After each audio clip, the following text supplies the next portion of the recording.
Assalamualaikum warahmatullahi wabarakatuh. Perkenalkan, nama saya Firman Afandi. Saya Taruna Politeknik Lautan dan Perikanan Sorong. Di sini saya membuat video untuk mempresentasikan hasil kerja tugas saya yang berjudul Klaster Budidaya Air Tawar. Di sini saya akan mempresentasikan hasil slide saya. Yang pertama yaitu potensi budidaya air tawar di Indonesia. Potensi budidaya air tawar di Indonesia mengalami peningkatan, terutama budidaya air tawar. Budidaya air tawar menyumbang 1,1 juta ton produksi dibandingkan budidaya yang lain. Hal ini menunjukkan adanya gairah di masyarakat untuk melakukan potensi budidaya air tawar, terutama permintaan dari masyarakat yang meningkat di pasar. Hal ini menunjukkan bahwa potensi budidaya air tawar sangat menguntungkan dan sebagai peluang modal bisnis untuk masyarakat yang ingin melakukan budidaya air tawar. Di slide yang kedua di sini saya akan mempresentasikan tentang jenis-jenis kultivasi yang banyak dibudidayakan di Indonesia. Contohnya ikan gurame, ikan nila, ikan lele, ikan patin, ikan gabus. Di antara jenis-jenis kultivasi ini, ikan lele dan ikan nila yang paling banyak diminati oleh masyarakat di Indonesia. Selain mudah didapatkan, harganya pun lumayan untuk masyarakat di Indonesia. Di slide saya yang ini saya akan mempresentasikan tentang metode budidaya yang ada di Indonesia. Metode budidaya yang ada di Indonesia yaitu metode budidaya tradisional, metode sistem budidaya intensif, metode sistem budidaya semi intensif, dan metode budidaya bioflok. Inilah metode budidaya yang ada di Indonesia. Di sini saya akan mempresentasikan slide saya yang berikutnya tentang kelebihan dan kekurangan bioflok. Kelebihan bioflok yaitu yang pertama, pH-nya relatif stabil, pH-nya cenderung rendah, sehingga kandungan amoniak atau NH3 yaitu relatif kecil, tidak tergantung pada sinar matahari, sehingga aktivitasnya akan menurun bila suhu turun. Tidak perlu pergantian air, hanya sedikit perlu pergantian air, sehingga biosecurity atau keamanannya tetap terjaga. Limbah kotoran seperti alga, sisa-sisa pakan, amonia akan didaur ulang menjadi makanan alami bagi ikan. Kemudian cenderung lebih ramah lingkungan. Kekurangan dari sistem bioflok ini tidak dapat diterapkan pada tambak yang bocor atau rembes karena tidak ada sedikit pergantian air, memerlukan peralatan atau aerator yang cukup banyak, sehingga air ASI harus terus hidup selama 24 jam. Pengamatan harus tetap jeli, serta sering muncul kasus nitrit dan amonia. Bila air ASI kurang, maka akan terjadi pengendapan bahan organik. Resiko munculnya H2S yaitu lebih tinggi karena pH airnya lebih rendah, kurang cocok pada tanah yang mudah teraduk atau erosi. Di slide saya yang sekarang, saya akan mempresentasikan tentang pentingnya pengelolaan lingkungan budaya yang berkelanjutan. Yang pertama, pengelolaan budaya berbasis masyarakat. Pengelolaan budaya berbasis masyarakat mengandung pengertian bahwa pembudaya bertindak sebagai pelaku utama atau subjek dalam perencanaan sampai pelaksanaannya. Kemudian pembudaya ikan mempunyai kewenangan untuk mengambil keputusan tentang kegiatan yang diperlukan dalam pengelolaan lingkungan budaya serta pelaksanaannya. Yang kedua, berbasis sumber daya lokal adalah penciptaan kegiatan pengelolaan budidaya yang berbasis pada sumber daya setempat, baik dari segi sumber daya ikan, lahan, maupun sumber daya sosial, ekonomi, dan budaya. Yang ketiga, program pengelolaan lingkungan budaya yang dirasakan harus dapat berfungsi untuk memelihara mutu lingkungan budaya serta menghasilkan produksi ikan yang berkualitas tinggi. Di samping itu, juga bermanfaat bagi berkelanjutannya usaha pembudidaya ikan dan bagi peningkatan kesejahteraan pembudidayaan ikan serta masyarakat sekitar. Di slide saya yang saat ini saya akan mempresentasikan tentang cara budidaya ikan yang baik dari segi lahan dan lingkungan. Yang pertama, unit usaha budidaya berada pada lingkungan yang sesuai di mana resiko keamanan pangan dari bahan kimiawi, dari bahan biologis dan bahan fisik yang diminimalisir. Yang kedua, lingkungan usaha budaya hanya digunakan untuk pembudidaya ikan. Yang ketiga, lingkungan usaha budaya harus dijaga kondisi kebersihannya. Yang keempat, lahan usaha budaya mempunyai sumber air yang baik dan air pasok terhindar dari sumber polusi. Yang kelima, lahan usaha budaya mempunyai desain dan tata letak yang dapat mencegah kontaminasi silang. Yang keenam, yang terakhir, lahan usaha budidaya memiliki fasilitas pembuangan limbah cair ataupun padat yang ditempatkan di area yang sesuai. Oke, di sini saya akan mempresentasikan slide saya yang berikutnya tentang persiapan pembukaan lahan untuk budidaya air tawar. Yang pertama yang harus dilakukan adalah pengeringan kolam. Yang kedua, pembejakan tanah. Yang ketiga, pengemburan kolam tanah. Yang keempat yaitu pembukaan kolam tanah. Yang terakhir adalah penggenangan kolam atau kolamnya diisi dengan air. Oke, di sini saya akan mempresentasikan slide saya yang juga yang berikutnya tentang topografi lahan sesuai budidaya air tawar. Sesuai lahan potensial budidaya ikan, yaitu dengan keadaan lahan tersebut datar atau lahan miring, karena setelah kita bisa mengetahui atau akan kontur tanah tersebut, maka akan berhubungan dengan metode dalam penggalian dan pembuatan tanggul atau pembatas kolam. Semisal kontur tanah pada lahan miring, maka pengaturan pola aliran air lebih mudah, dan pembuatan galian dan pembuatan tanggul atau topografinya kemiringan sampai 2-5%. Ya, oke, di sini saya akan mempresentasikan slide saya yang berikutnya yang berjudul tekstur tanah dalam mendukung keberhasilan budidaya air tawar. Jenis tanah yang paling baik untuk budidaya air tawar yaitu adalah jenis tanah liat yang berpasir. Jenis tanah ini cukup kedap air, teksturnya solid, sehingga pembuatan kolam akan lebih mudah. Di slide ini saya akan membahas tentang sumber air untuk budidaya air tawar. Yang pertama itu air permukaan, yaitu semisal air hujan yang mengalami limpasan atau berkumulasi sementara di tempat-tempat rendah, misalnya air sungai, waduk, danau, dan rawa.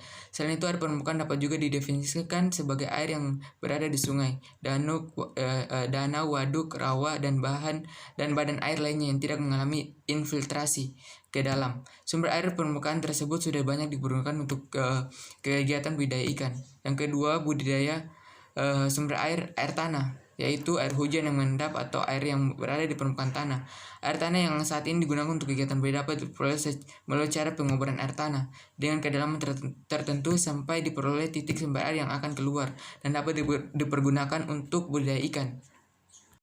Di slide saya yang saat ini saya akan mempresentasikan tentang iklim budidaya air tawar yang bagus. Iklim sangat berpengaruh terhadap berlangsungnya budidaya. Dalam budidaya ikan sangat dipengaruhi oleh musim tertentu, sehingga jika musim-musim tersebut tidak terjadi pada waktunya, maka akan membuat budidaya ikan tersebut mengalami kerugian. Ya, di sini saya akan mempresentasikan slide saya yang berikutnya, yaitu tentang pemukiman budidaya air tawar. Perkembangan pola pemukiman pada teknik kolam ikan ini cenderung ke arah barat. Hal ini disebabkan oleh budidaya menggunakan kolam ikan ini tidak memerlukan lahan yang luas, dan sistem pengairan bisa menggunakan aerator sebagai pengganti aliran sungai. Hingga 2012, pola yang terbentuk dari pembudidaya dengan kolam ikan ini yaitu membentuk klaster. Di slide saya yang ini saya akan mempresentasikan tentang kawasan industri untuk budidaya air tawar. Sebenarnya kawasan industri kalau kita ingin budidaya di sekitar kawasan industri, saya sarankan untuk tidak melakukan budidaya di kawasan industri karena dapat menyebabkan biota yang akan dibudidaya mengalami kegagalan karena faktor sumber air, lingkungan, dan kemungkinan tekstur tanah dan sumber airnya juga sudah tercemar dan sangat tidak bagus untuk budidaya air tawar. Oke, di sini slide yang berikutnya tentunya. Di sini saya akan mempresentasikan tentang konstruksi kolam yang baik. Yang pertama, jenis tanah yang akan digunakan untuk membuat pematang kolam harus kompak dan kedap air serta tidak mudah bocor. Yang kedua, dasar kolam untuk budidaya ikan ini dibuat miring ke arah pembuangan air. Kemiringan dasar kolam berkisar antara 1-2%, yang artinya dalam setiap 100 meter panjang dasar kolam ada perbedaan tinggi sepanjang 1-2 meter. Yang ketiga, kolam yang baik harus memiliki pintu pemasukan dan pengeluaran air yang secara terpisah. Yang terakhir, pada kolam beton pintu pemasukan dan pengeluaran air menggunakan sistem monik. Oke guys, jangan bosan-bosan. Slide yang berikutnya. Pengolahan limbah budidaya air tawar sebelum dibuang. Secara umum, Proses pengolahan air limbah terdiri atas 3 tahapan. Yang pertama primary treatment, yaitu penghilangan partikel-partikel kasar dengan cara pengendapan. Yang kedua secondary treatment, yaitu penghilangan mikroorganisme atau patogen, nutrien, senyawa organik, dan logam berat untuk pengolahan limbah budidaya air tawar. Yang terakhir tertiary treatment, berupa perlakuan terhadap tambahan bila perlu perlakuan tambahan bila perlu sebelum air dibuang atau dimanfaatkan kembali. Dicek dulu apakah airnya itu mengandung limbah atau tidak.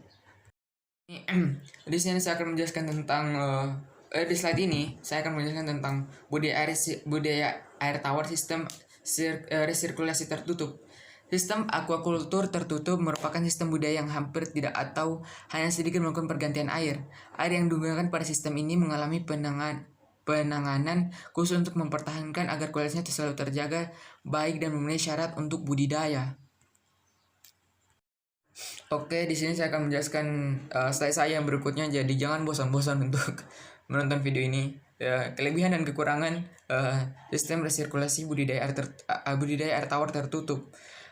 Kelebihannya itu sistem aquaculture tertutup, yaitu memudahkan pembudidaya untuk mengontrol kondisi aquaculture secara menyeluruh, meliputi kualitas air, pemberian pakan, dan pencegahan penyakit. Pada sistem ini tidak akan ada predator atau parasit yang masuk ke dalam sistem aquaculture. Yang kedua tentang kekurangan antara lain kekurangan budidaya sistem resirkulasi tertutup. Biaya investasi sangat mahal, memerlukan fasilitas untuk penanganan kualitas air atau water treatment yang sangat baik. Biaya untuk listrik dan sistem pemompaan menjadi sangat tinggi. Yang seterusnya memerlukan tenaga kerja dan manajer yang berpengalaman. Sistem harus dapat dikontrol secara baik, dan jika terjadi kontaminasi seperti penyakit dan polusi akan dapat menyebar ke seluruh sistem dan akibatnya akan sangat fatal. Selanjutnya, di sini yang selanjutnya itu slide selanjutnya. Jangan bosan-bosan, oke?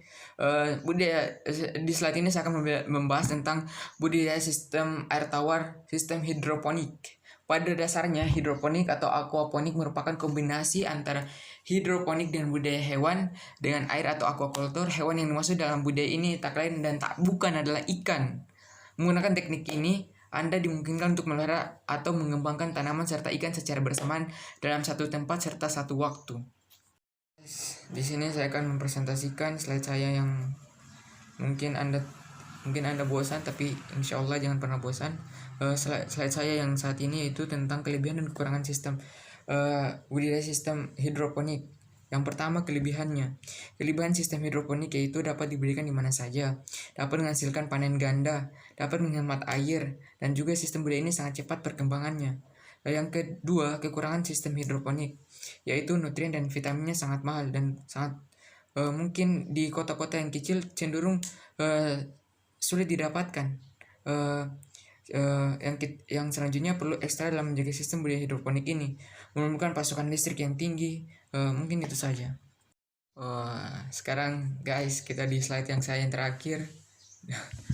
Jangan pernah bosan-bosan juga. Saya yang terakhir ini tentang tantangan budidaya air tawar di masa depan. Sejak Indonesia dinobatkan sebagai masa depan perikanan dunia, sebagai sektor perikanan budidaya terus menjadi sorotan di sektor kelautan dan perikanan, terkecuali bagi Indonesia yang menjadi negeri perikanan sejak lama. Tetapi mengembangkan budaya perikanan berarti harus menyiapkan infrastruktur yang dibutuhkan untuk menjadi kelancaran produksi. Salah satunya adalah pakan ikan yang menjadi kebutuhan utama dari produksi budidaya perikanan. Selama ini pasokan kebutuhan pakan ikan banyak disuplai oleh produksi pabrik yang mengandalkan bahan baku dari impor dan membuat harga menjadi mahal. Sementara pembudidaya skala kecil merasa dari waktu ke waktu semakin tidak bisa menjangkau harga yang beredar tersebut. Untuk itu, solusi untuk memecahkan permasalahan ini adalah dengan menyediakan pasukan pakan ikan mandiri yang dibuat dengan menggunakan bahan baku dari daerah lokal, namun tetap menerapkan standar kualitas yang tinggi dan dengan harga yang murah. Itu saja guys. Sekian dari presentasi saya. Ini slide saya yang terakhir. Oke guys, yang tadi bukan slide saya yang terakhir, slide yang saya yang terakhir itu. Sekian dan terima kasih. Mudah-mudahan video ini bermanfaat bagi Anda. Jangan bosan-bosan untuk menonton video ini. Apabila ada kesalahan, tolong dikoreksi. Salah dan kurangnya dari saya. Kesempurnaan hanya milik Allah. Sekian dan terima kasih. Assalamualaikum warahmatullahi wabarakatuh.